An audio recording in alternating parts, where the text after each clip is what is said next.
ప్రజాస్వామ్యం ప్రజాస్వామ్యంలో ప్రజలకు జవాబుదారీతనం ఎంత ఇంపార్టెంటో దానికి తోడుగా పారదర్శకత కూడా అంతే ఇంపార్టెంట్. మరి ఈ జవాబుదారీతనము పారదర్శకత రిఫ్లెక్ట్ అయ్యేది సమాచారం పూర్తిగా ప్రజలకు అందుబాటులో ఉంటేనే దాని ఉద్దేశం నెరవేరుతుందనేది ఆర్టీఐ చట్టం చెప్పే ముఖ్య ఉద్దేశం.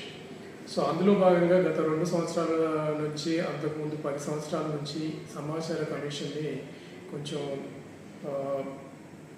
అందుబాటులో ఉంచకపోవడం వల్ల దాదాపు 18,000 కేసులు ఈరోజు సమాచార కమిషన్ దగ్గర పెండింగ్ ఉన్నాయి. ఇందులో మనం ఒక స్ట్రాటజీగా ముందుకెళ్ళి సమాచార కమిషన్ పూర్తి స్థాయిలో ఉంది కాబట్టి 1+5 కమిషనర్స్ ఉన్నారు.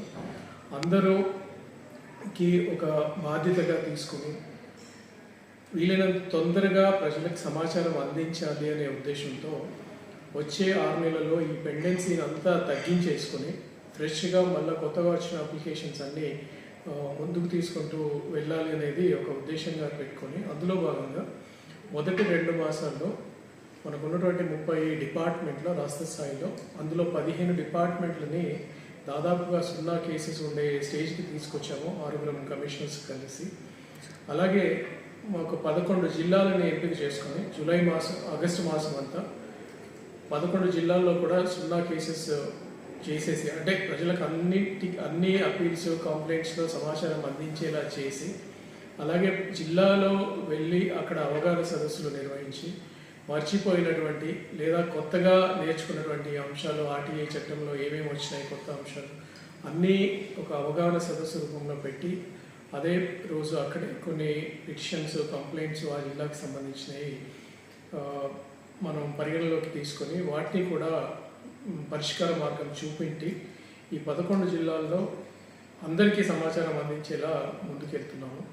అయితే మిగతా 22 జిల్లాలు మిగతా 15 డిపార్ట్మెంట్స్ మార్చ్ లోపల అన్ని కేసులు పరిష్కరించే దిశగా ఒక ప్రయత్నం అనేది తప్పకుండా చేస్తాము. దానికి స్ట్రాటజీ రూపొందించుకోవడం జరిగింది. అందులో భాగంగానే ఈరోజు మనం మెదక్ జిల్లాకు వచ్చేసి మెదక్ జిల్లా కలెక్టర్ రాహుల్ రాజు గారి ఆధ్వర్యంలో చక్కటి సదస్సు నిర్వహించడం జరిగింది.